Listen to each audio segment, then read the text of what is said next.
Concrete Mines, The Estate Effect, Chapter 1. Postcode Boundaries. Malik Johnson slipped out of the metal gate painted with peeling green and rust, his eyes scanning the labyrinth of battered concrete paths that twisted through the estate. The buildings stood like indifferent sentinels, their grey facades whispering tales of forgotten dreams and heavy histories. He pulled his hood up, not against the weather, but the unspoken rules of his world. Anonymity was safety, and here, masks were more than fabric. They were survival. His sneakers scuffed against the pavement, each step a beat in the silent rhythm that drummed through his veins. He moved with a hesitant resolve, still shadowed by the uncertainty beneath. In every shadow, Malik felt the eyes that watched, the whispers that lingered after he passed. Across the courtyard, a group of younger kids kicked a ball, heedless of the shards of broken glass glittering with the first warning of sunrise. Their laughter tangled with the echo of distant sirens, a too familiar score to the pressing weight of concrete and caution. Malik turned into the street leading to his school, low conversations flickering like ghosts around him.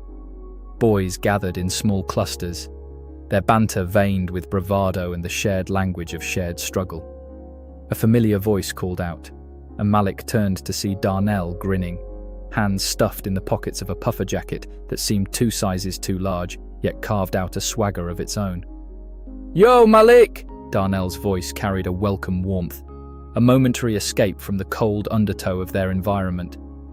"You ready for Mr. Fisher's boring history lesson, yeah?" Malik shrugged, a grin fleeting at the edge of his lips. School had become a theatre of patience and waiting, somewhere outside the confines of Malik's daily calculation of risk, but nonetheless, another stage where survival required finesse. "Man, history's dead," Malik replied, offering his accustomed defense of nonchalance. "Don't need none of that where we're going." Darnell made a pistol shot of his fingers, pulling the trigger on a wink and a sly grin. "Well, you know I'm all about those dead presidents," he laughed, the gleam of ambition in his eyes a warning as much as a beacon. Darnell's charm did much to hide the serpentine path he was beginning to tread, the one that curled around promises of power and money like the most alluring of whispers. They walked on, conversation weaving through the school day's expectations and the sly machinations of teachers who saw their lives through the narrow lens of textbooks and exams. But beneath the surface, Malik felt the rumble of anxiety, a freight train barreling through his mind, carrying cargo of dreams versus defense. As they neared the estate's boundary, the edge of their world known by the scent of fried chicken mixed with the fumes of tired cars, an electric charge crept into the morning air. The hum of voices fractured and distanced, while those black iron fences about the shops felt like guarding more than just corporations, holding domain lines. A few feet away, a commotion began to gather, the kind that birthed spectacles and drew spectators whose only currency was escape through another's drama. Malik and Darnell edged closer, drawn not by curiosity, but the unspoken contract of presence, a knowing that to witness was to understand, to navigate. 2 figures stood at odds, their postures hard with confrontation. Malik recognized them both. Marcus, better known as Blaze, lightning crackling in his poise, and Jay, a shadow whose wiry strength coiled with barely contained energy. The space between them seemed to thrum, line drawn in dirt neither had ever owned nor claimed, but fiercely protected by postcode morality. "What you lot staring at?" Jay spat as the circle grew tighter, an isolating gallery of spectators surrounding this impromptu stage. His voice rode the aggressive edge of righteousness, as if provocations alone could remind everyone of the unspoken hierarchy around them. But Blaze stood his ground, his steady gaze holding both challenge and caution, a hand stretched to shield and spark simultaneously. Malik felt the weight of potential violence curl like smoke in the air, its acridity catching the back of his throat. Darnell's hand gripped Malik's arm with silent communication, a mix of tension and the intoxicating pull of the performance. Malik felt it, the way choices collided with consequence in every wordlessly charged bullet of this esteem-ender confrontation. It was a play they had seen before. The actors and lines never changed, only the outcomes varied in levels of permanence and pain. Sirens crept closer, threading through the morning like anxious messengers. With them, the crowd slowly began to disperse, reluctant eyes capturing the end scene with the inevitability of a story written time and again. Blaze and Jay stepped apart, tension simmering but unserved, only to meet again. But for now, the theatre closed its curtain, leaving Malik standing on the sidelines, every breath drawn deeper in his chest. As he slipped back towards Darnell, Malik's mind held tightly to the image of the confrontation, a warning and a reminder wrapped into one. The boundaries were not mapped in ink, but in blood, vow, and ash. With every step he took, each word he ignored or uttered, Malik understood he was as much a part of this web as a fly's wing trapped within its silken sphere. Yet somewhere beneath his skin, where hope dared to linger, echoed a different kind of pulse, a possibility glinting beyond the frayed edges of violence and the sirens that chased them. It was the sound of a pen unsheathing from its casing, simply waiting to write a new rhythm, to forge its path away from familiarity's talons. As Malik blended back into the stream of foot traffic heading towards the school gate, he felt the presence of those sirens fade behind him. He slipped amongst his companions, yet within him echoed the quiet revolution of a thought, that no script was truly sealed, and this stage, cracked though it was, could offer more than rehearsals of pain. He walked toward the school where lessons awaited, lessons far beyond books, ink, or chalk. For now, the streets turned behind him, etched into memory, but never defining his forward step.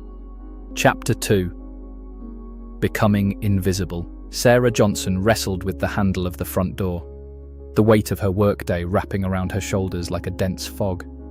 The key resisted the lock at first, a minor inconvenience, yet one more thing to navigate on a day already frayed at the edges. Inside, the air was still. The silence swallowed all but the distant city hum stitching itself between the tower blocks. Her steps felt like echoes as she crossed the threshold into their small flat, each footfall padded by the weariness of double shifts. She paused for a moment in the narrow entryway, letting the familiar sense of home, the faint, comforting mixture of detergent and the fried onions she had cooked 2 nights before, fill her lungs, grounding her. With a deep breath, Sarah shrugged off her coat, sending a shiver up her tired spine. Malik was there, poised at the kitchen table, a textbook sprawled open before him. Though his eyes were set on the pages, she sensed his mind flitting elsewhere. The tension in his shoulders told her he was carrying more than the weight of algebraic formulas. Malik always was like her late husband in that sense, present, yet caught in some invisible whirlwind of thought. "Hey, Mum," he said without lifting his eyes. His voice shared the tremble of his hesitant handwriting. It brought a small comfort, reminding her of every moment he had spoken similarly after school, each word laced with an unspoken question she couldn't always answer. Even through her fatigue, she knew she would try. "Hey yourself," Sarah replied, injecting warmth into her tone, though her energy was like a candle flickering at the wick's end. She moved to the kitchen, her life a series of rituals and sacrifices as she placed the kettle on, letting it rumble to life. Malik finally met her gaze, offering a faint smile that failed to reach his dark eyes. There was a richness to his gaze, deep and searching, that sang of potential and masked struggle. It was a look that held her silently captive every time, compelling her to wonder, to hope, to fear. "How was school?" she ventured, knowing that asking was like probing a bruise for its depth. "Same as always, nothing new," he replied with a half shrug, carefully veiled indifference, but his knuckles were white where they gripped his pencil, as if tethering to something tangible. Mr. Samuels gave another speech about making something of yourself, said we need to look at the bigger picture. As the kettle whistled its urgent call, she turned back, hearing not the dismissive words but the undertones. A child's call lost amongst the chatter of ambition and resignation. She poured boiling water over tea bags, letting the steam rise between them. "You know, sometimes the bigger picture's made up of lots of little ones," she suggested, offering him a mug. "Maybe starting with that maths homework." Her attempt at levity was a soft ripple between them, and Malik answered with a low, genuine chuckle, that seemed to unearth some forgotten levity beneath the weariness he wore like a second skin. He took the mug, nodding his appreciation, their fingers brushing, a fleeting touch, a reminder of maternal love that didn't need words. Sarah moved to the window, pulled by the flickering lights of the estate beyond the grime-streaked glass. Out there, the day was fading, leaving a cold, concrete world behind. The night crept in, draping its melancholy shroud over the huddled rows of flats. It was a view she had watched change with Malik over the years. First with marvel as a boy born curious, then with caution as adolescence tried to dull his light. "I wish I could give you more than this," she began, the confession slipping free before she could wrestle it back. It was something she had never been quite able to quell.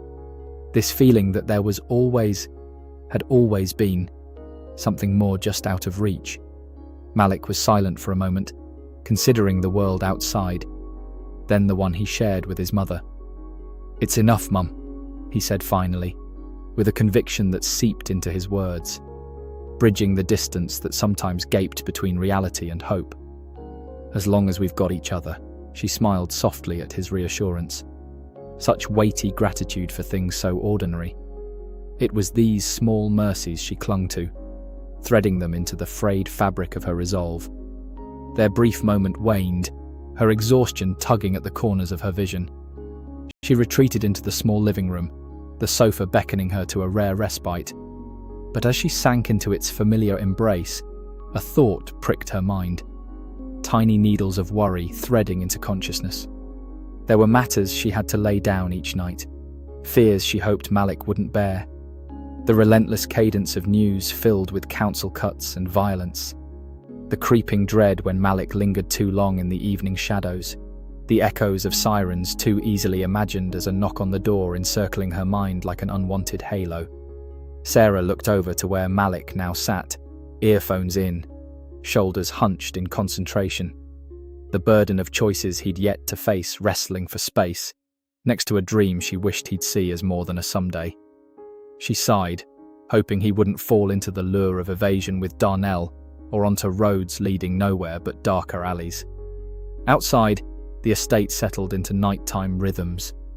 But within their walls was safety, hope, however fragile, and an overdue reminder of love's endurance.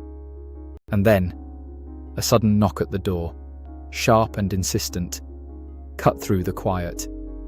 A note of urgency in an otherwise expectant night. Malik stiffened, disconnecting from his music and shooting a glance her way. Sarah exhaled, the day's peaceful end interrupted, leaving only a lingering curiosity of what this new arrival might bring. Before she could even rise, Malik moved towards the door, pulled open by more than tangible promises. As she watched him go, Sarah felt the hooks of what might be strange opportunity tugging at her solace, whispering the mysteries of a visitor unforetold.